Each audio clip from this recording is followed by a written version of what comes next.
आध्या मुस्कुराते हुए, मेरा मतलब आप बहुत प्यारे लग रहे हो। अयान, अच्छा। आध्या हाँ में सर हिला देती है।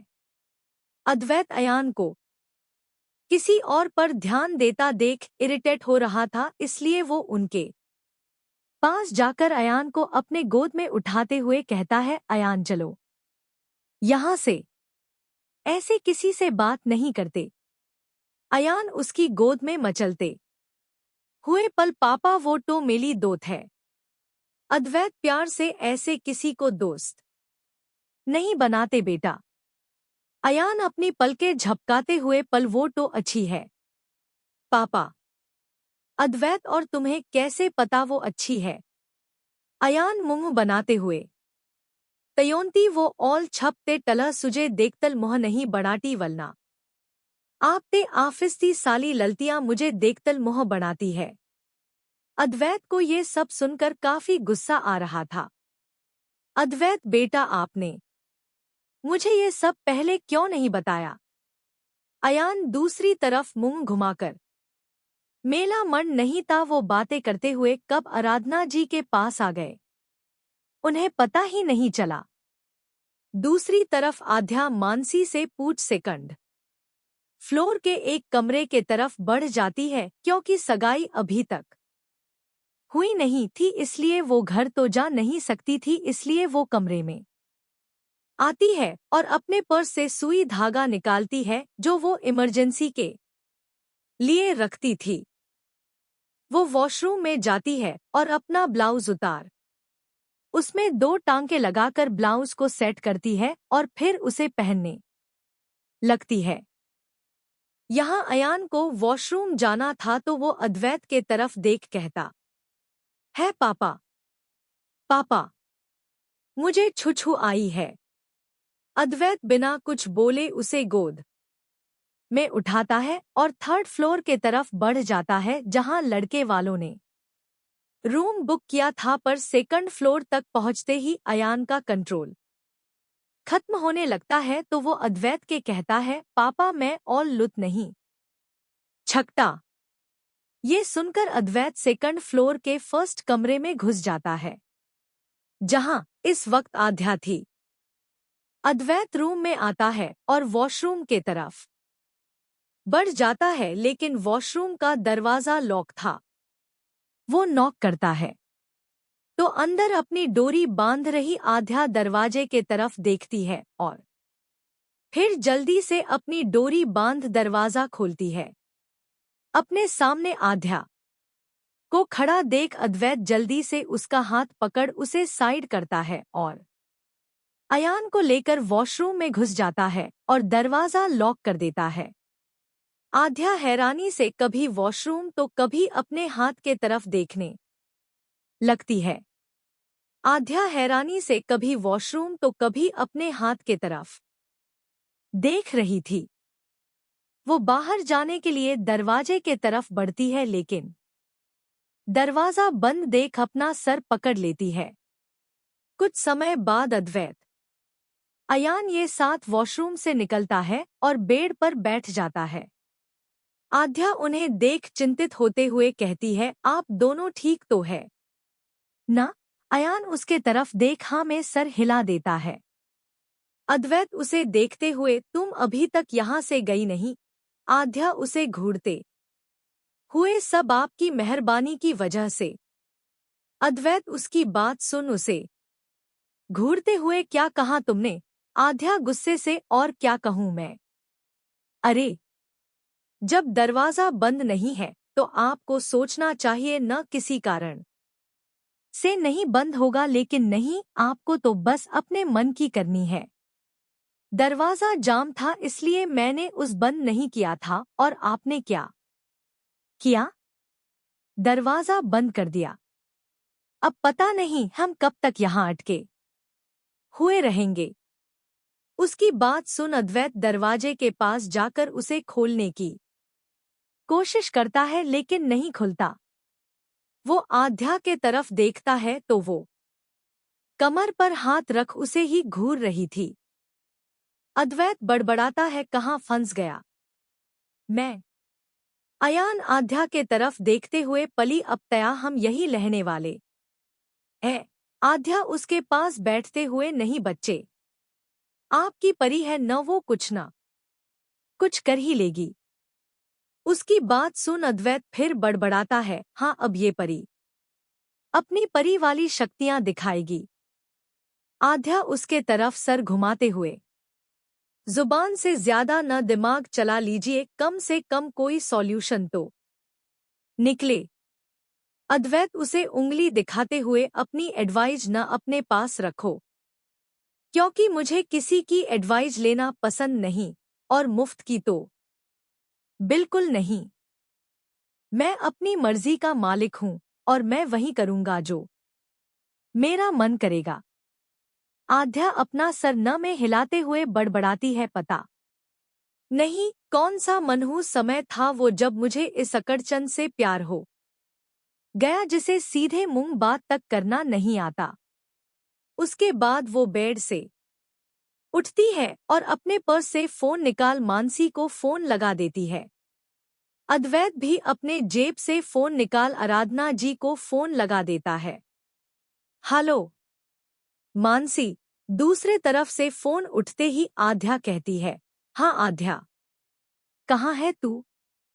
अमृता मासी कब से तुझे ढूंढ रही है, और अब तो मैंने और अमित ने एक दूसरे को सगाई की अंगूठी भी पहना दी। दूसरी तरफ से मानसी कहती है, मानसी वो जिस कमरे में तूने मुझे भेजा था न, उसका दरवाजा बंद हो गया है और अब खुल ही नहीं रहा। आध्या परेशानी से कहती है, क्या? मैंने तुम्हें कहा था न आध्या कि वो दरवाजा जाम हो जाता है, फिर तुमने उसे बंद क्यों किया? मानसी उसके लिए परेशान होकर कहती है, अरे वो सब छोड़ यार, मुझे यहाँ से बाहर निकाल, भूख लगी है मुझे। आध्या चिढ़कर बोलती है, अच्छा तू रुक, मैं कुछ करती हूँ। मानसी बोलकर फोन रख देती है। दूसरे तरफ आराधना जी फोन उठाती है तो उन्हें सबसे पहले आध्या की आवाज सुनाई देती है, अद्वैत, कहाँ हो तुम? और ये आवाज किसकी है? मॉम, वो मैं सेकंड फ्लोर के पहले कमरे में फंस गया हूँ। यहाँ का दरवाजा जाम था और मुझे पता नहीं था तो मैंने दरवाजा लगा दिया और अब ये खुल नहीं रहा। अद्वैत उन्हें अपनी परेशानी बताता है। अच्छा, मैं अभी वहां आती हूँ, बोल। आराधना जी फोन रख देती है। अयान अद्वैत के पास आकर, पापा मुझे भूख लगी है। अद्वैत गुस्से से मुस्कुराते हुए, मुझे खा जाओ बेटा। अयान मासूमियत से, पल पापा में आप तो तैछे था छकता हूँ। अद्वैत उसे बेड के तरफ इशारा करते हुए, जाओ जाकर वहां शांति से बैठो वरना मैं बहुत जोर से डांटूंगा। आध्या को अद्वैत का अयान से ऐसे बात करना पसंद नहीं आता, इसलिए वो अयान के आगे आते हुए कहती है, ये क्या तरीका है अपने बच्चे से बात करने का? एक तो उसे भूख लगी है और आप है कि उसे डांटने की बात कर रहे हैं। अद्वैत उसे गुस्से से घूरते हुए, तुम होती कौन हो मेरे और मेरे बेटे के बीच आने वाली? अयान आध्या के पीछे से अपना सर निकालते हुए, पापा मिली पली छह छह बाट मत तलो। अद्वैत चिढ़ते हुए, तुम्हारी परी की तो ऐसी की तैसी। आध्या उसे उंगली दिखाते हुए, ए अब ज्यादा हो रहा है आपका। अयान के तरफ मुड़कर, बेटा ये आपकी मम्मा से भी ऐसे ही बात करते हैं? उसकी बात सुन अयान उदास हो जाता है और कहता है, मेरी मम्मा नहीं है क्या? आध्या हैरानी से कहती है। उसे अयान की बात सुन बहुत जोर का झटका लगा था और अब उसे बुरा लग रहा था, क्योंकि उसने अयान को उदास कर दिया था। वो उसके सामने घुटनों के बल बैठ सॉरी बच्चा, परी ने आपको उदास कर दिया न? अच्छा, आपको भूख लगी थी ना, तो आप मेरी चॉकलेट्स खाओगे? चॉकलेट का नाम सुन अयान हल्का सा मुस्कुरा कर हाँ में सर हिला देता है। आध्या अपने पर्स से 2 चॉकलेट निकालती है और उसके तरफ बढ़ा देती है। ये देख अद्वैत बोलता है, ये क्या दे रही हो तुम मेरे बच्चे को? तुम्हें पता भी है ये कितना हानिकारक है? आध्या उसके तरफ देख, वो घर पर बनाया हुआ चॉकलेट है, इसलिए आपको उसके हेल्थ की चिंता करने की जरूरत नहीं है। अभी वो बात ही कर रहे थे कि दरवाजा खटखटाने की आवाज आती है। वो दोनों दरवाजे के पास जाते हैं। आध्या, तुम यही हो ना? उसे मानसी की आवाज आती है। तो वो बोलती है, हाँ मानसी, मैं यही हूँ। अद्वैत, तुम भी यही हो क्या? आराधना जी की आवाज आती है तो वो बस हाँ भौम कह देता है। बाहर खड़ी आराधना जी परेशान हो जाती है क्योंकि अद्वैत और आध्या का एक साथ कमरे में बंद होना आध्या के लिए सही नहीं था। आराधना जी परेशान हो जाती है क्योंकि अद्वैत और आध्या का एक साथ कमरे में बंद होना आध्या के लिए सही नहीं था। वो अपने साथ आए लड़कों से कहती है, इस दरवाजे को जोर से अंदर के तरफ धक्का दो। अद्वैत को आवाज देते हुए, बेटा तुम अंदर से दरवाजे को जोर से खींचना। अद्वैत अंदर से ठीक है बोलता है। उसके बाद आराधना जी के साथ आए लड़के दरवाजे को जोर से धकेलते हैं। वहीं अंदर अद्वैत और आध्या दोनों ही दरवाजे का हैंडल पकड़ अंदर के तरफ खींचने लगते हैं। आध्या आगे और अद्वैत उसके पीछे था। वहीं अयान को कुछ समझ नहीं आ रहा था, तो वो बेड पर बैठ अपनी चॉकलेट एंजॉय कर रहा था। पहली बार में दरवाजा नहीं खुलता। सब दोबारा कोशिश करते हैं, लेकिन शायद दरवाजा कुछ ज्यादा ही जाम हो गया था। इस बार बाहर खड़े लड़के अपनी पूरी ताकत लगाकर दरवाजा अंदर के तरफ धकेलते हैं और अंदर से अद्वैत और आध्या भी अपनी पूरी ताकत लगाकर दरवाजा अंदर के तरफ खींचते हैं तो दरवाजा अंदर के तरफ खुल जाता है। ऐसे अचानक दरवाजा खुलने और दरवाजे का हैंडल छोड़ने से आध्या खुद को संभाल नहीं पाती और पीछे के तरफ लड़खड़ा जाती है, तो अद्वैत उसके दोनों कंधे पकड़ उसे गिरने से बचा लेता है। ठीक उसी समय सब अंदर आते हैं और उन्हें अजीब तरह से देखने लगते हैं। वहां आराधना जी के साथ राघव, अमृता और आकाश जी, आध्या के पापा मिस्टर और मिसेस सिन्हा, शौर्य, मानसी, अमित और उनके पेरेंट्स खड़े थे। उन्हें सामने देख आध्या जल्दी से अद्वैत से दूर होती है। आध्या को ऐसे देख मिसेस सिन्हा कहती है, अमृता जी, हमें तो लगा था कि आपकी बेटी बहुत संस्कारी है, पर यहाँ तो आपकी बेटी कुछ और ही लग रही है। आराधना जी अपनी आंखें बंद कर एक गहरी सांस लेती है क्योंकि उन्हें पता था दरवाजा खुलने के बाद कुछ ऐसा ही होने वाला है। वो मिसेस सिन्हा के तरफ देखते हुए, ये क्या कह रही है आप? वो बस गलती से एक साथ बंद हो गए थे, इसका मतलब ये नहीं आप उन पर कोई भी लालछन लगाएंगी। मिसेस सिन्हा उनके तरफ देखते हुए, आप तो ऐसा कहेंगी ही न मिसेस मित्तल, आपका बेटा जो इसके साथ है। आकाश जी चिल्लाते हुए, चुप कीजिए आप लोग, उन्हें बताने का मौका तो दीजिए कि वो यहाँ बंद कैसे हो गए। अपनी राय बाद में दे दीजिएगा आप लोग। अमृता जी सख्त नजरों से आध्या के तरफ देख, तुम यहाँ कैसे आई? आध्या आध्या हिचकिचाते हुए, वो मेरी साड़ी का पिन खुल गया था, मैं तो बस उसे लगाने आई थी।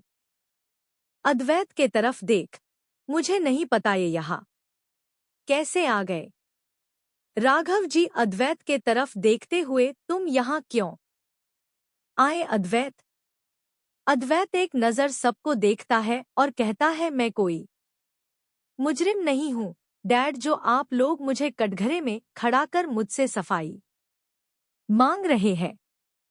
शौर्य के फैमिली के तरफ देख और कुछ टुच्चे लोगों को सफाई देना में जरूरी नहीं समझता। उसकी बात सुन मिसेस सिन्हा, देख लिया मिस्टर मित्तल, आपका बेटा आपके सामने मुझसे कैसे बात कर रहा है? अरे इसके पास कुछ बोलने को होगा तब तो बोलेगा ये। अद्वैत उनके तरफ देखते हुए शांति से, मिसेस सिन्हा, कुछ भी बोलने से पहले ये याद रखिए कि आप किसके सामने खड़ी है। अद्वैत मित्तल नाम है मेरा। अगर चाहूं न तो रातों रात आपको गायब करवा सकता हूं। अपनी मां की बेइज्जती देख शौर्य चिल्लाते हुए बोलता है, इनफ अद्वैत मित्तल, तुम शायद भूल रहे हो कि हम कोई आम लोग नहीं हैं। मेरे पापा यहाँ के कमिश्नर हैं। अद्वैत अपने हाथ अपने पॉकेट में डालते हुए फिर शांति से कहता है, नहीं, मैं कुछ नहीं भूल रहा, लेकिन तुम भूल रहे हो कि मैं कौन हूँ। अपने बाप के जिस पद पर इतना उछल रहे हो न तुम, अगर मैं चाहूं तो वो पद उनसे बहुत आसानी से छीन सकता हूं। अद्वैत की बात सुन मिस्टर सिन्हा के पसीने छूटने लगते हैं तो वो शौर्य का हाथ दबाकर उसे चुप रहने का इशारा करते हैं। मिसेस सिन्हा अद्वैत के तरफ देखते हुए, मतलब गलती भी तुम करो और अपनी गलती को छुपाने के लिए धमकी भी तुम दो।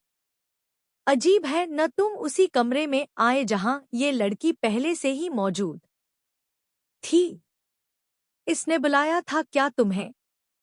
अयान ये सब तमाशा देख इतना डर गया था कि इस वक्त वो आध्या के पीछे उसका पल्लू पकड़े खड़ा था। आध्या बहुत समय से चुप थी, लेकिन मिसेस सिन्हा की बकवास सुन वो बोलती है, इनफ मिसेस सिन्हा, मैं कुछ बोल नहीं रही। इसका मतलब ये नहीं कि आप मेरे बारे में कुछ भी अनाप शनाप बोलेंगी। मिसेस सिन्हा उस पर तंज कसते हुए, ओह तो अब तुम्हारे मुंह में भी जुबान आ गई। मुझे तो पहले ही समझ जाना चाहिए था कि आजकल की पढ़ी लिखी लड़कियों की जुबान कैची जैसी चलती है और उनका चरित्र तो साफ हो ही नहीं सकता। शौर्य अपनी मां के तरफ देखते हुए, मॉम, मुझे तो पहले ही ये लड़की गड़बड़ लग रही थी। आपको पता है, अभी कुछ देर पहले ये इस लड़के की बाहों में पड़ी हुई थी। मैंने ये सोचकर आपको नहीं बताया कि आपको बुरा लगेगा।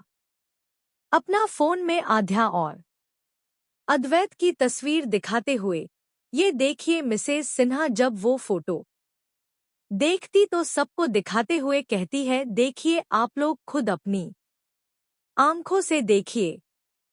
आस्था जी, मानसी की मम्मी और आध्या की मासी, कहना तो नहीं चाहिए पर आपकी भांजी के चाल चलन कुछ ठीक नहीं है। मैं तो कहूंगी इसे मानसी से दूर रखिए, वरना कहीं इसके वजह से आपकी बेटी का रिश्ता न टूट जाए। इस बार अद्वैत आगे बढ़ शौर्य का फोन छीन जोर से दीवार पर मारते हुए कहता है, बस बहुत हो गया आपका ड्रामा। अगर आप 1 मिनट के अंदर यहाँ से नहीं निकली न तो आपके साथ क्या होगा ये आप सोच भी नहीं सकती। मिसेस सिन्हा गुस्से से दांत पिसते हुए, तुम आउट। अद्वैत चिल्लाते हुए, राघव जी उनका हाथ पकड़ उन्हें सोफे पर बैठाते हुए, जो हो गया उसका हम कुछ नहीं कर सकते आराधना, पर आप चिंता मत कीजिए। हमारे बेटे के वजह से हम उस बच्ची के चरित्र पर दाग नहीं लगने देंगे। हमने फैसला किया है। आराधना जी उनके तरफ देख, कैसा फैसला? राघव जी खड़े होते हुए, हम कल ही अपने अद्वैत का रिश्ता लेकर उनके यहाँ जाएंगे। आराधना जी मुस्कुराते हुए, ये तो बहुत अच्छा फैसला लिया आपने, पर अगर अद्वैत या आध्या के परिवार वाले नहीं माने तो? राघव जी, आकाश बहुत सुलझा हुआ इंसान है आराधना। मैं उसे लगभग 5 सालों से जानता हूँ। हमारी ही कंपनी में काम करता है वो, और मुझे पूरा विश्वास है कि वो इस रिश्ते के लिए जरूर मान जाएगा। और रही बात अद्वैत और आध्या की, तो उन्हें मनाने का काम मैं आप पर छोड़ता हूँ। उम्मीद है आप ये काम अच्छे से करेंगी। आराधना जी मुस्कुराते हुए, आपको उनकी चिंता करने की जरूरत नहीं है, क्योंकि उन्हें कैसे मनाना है ये मैं बहुत अच्छे से जानती हूँ।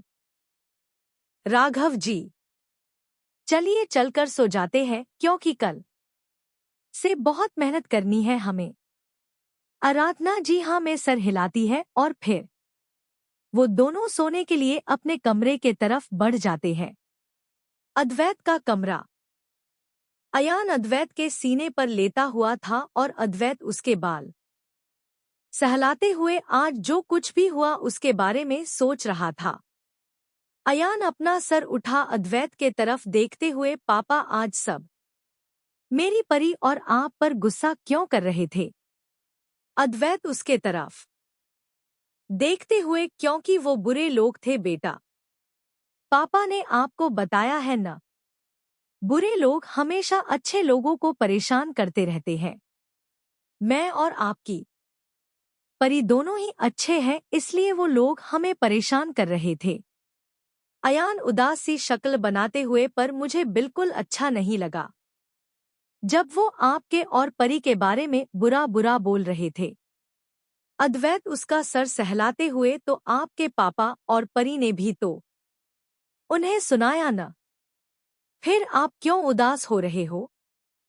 चलो अब अच्छे बच्चे के तरह आंखें बंद करो और सोने की कोशिश करो। उसकी बात सुन अयान अपनी आंखें बंद कर लेता है। अद्वैत प्यार से उसका सर सहलाने लगता है। कुछ समय बाद अयान सो जाता है तो अद्वैत उसे अच्छे से सुलाकर उसे चादर ओढ़ा देता है और फिर बालकनी में चला जाता है। वो बालकनी में रेलिंग पकड़ खड़ा हो जाता है और आज जो हुआ उसके बारे में सोचने लगता है, तो सबसे पहले उसके सामने आध्या का चेहरा आता है। वो सोचने लगता है, कितनी मजबूत लड़की है वो। उसकी आंखें लाल थी, जैसे रोने के लिए बेताब हो, लेकिन मजाल है जो सबके सामने एक आंसू भी अपनी आंखों से निकलने दिया। हो अपने आत्मसम्मान के लिए कितनी मजबूती से लड़ी वो। मैं ये झुठला नहीं सकता कि आज उसके साथ जो कुछ भी हुआ उसमें गलती उसकी नहीं मेरी थी, और मुझे अपनी इस गलती को सुधारना होगा, चाहे उसके लिए मुझे उससे शादी ही क्यों न करनी पड़े। आध्या का कमरा। आध्या अपने घुटनों पर सर रख अपने कमरे के दरवाजे से चिपके रो रही थी। भले ही उसने सबके सामने खुद को टूटने नहीं दिया था, पर अपने बारे में ऐसी बातें सुन चुभन तो उसे भी हुई थी, और बहुत ज्यादा हुई थी। बस उसने किसी को ये देखने ही नहीं दिया, और लोगों ने इसके लिए भी उसे बेशर्म बोल दिया। वो सुबकते हुए खुद से कहती है, पता नहीं लोगों को इतना शौक क्यों होता है दूसरों की लाइफ में दखल देने का। मैं गई थी क्या उनके पास उनके बेटे का रिश्ता मांगने? नहीं ना। फिर क्यों सुनाया मुझे उन्होंने? गलती क्या थी मेरी? यही कि मैं अद्वैत सर के साथ बंद हो गई थी, पर मुझे पहले से तो पता नहीं होगा न कि वो उसी कमरे में आएंगे, तो फिर इसमें मेरी क्या गलती? दरवाजा उन्होंने बंद किया था, वो भी तब जब उन्हें लगा कमरे में कोई नहीं है। फिर भी मिसेज सिन्हा ने उन्हें तक नहीं छोड़ा। ये लोग भी कितने अजीब होते हैं। पहले तो हमें देखिए राय बनाते हैं कि हम कैसे हैं, और फिर जब हम इनके बनाए राय द्वारा नहीं होते तो पहुंच जाते हैं हमें अपने हिसाब से जज करने। अपने आंसू पोंछते हुए, आज उन्होंने जो कहा मैंने सुन लिया, क्योंकि मेरे मम्मी पापा मेरे सामने थे, वरना उन्हें बताती मैं कि आध्या सिन्हा किस चिड़िया का नाम है। कोई बात नहीं।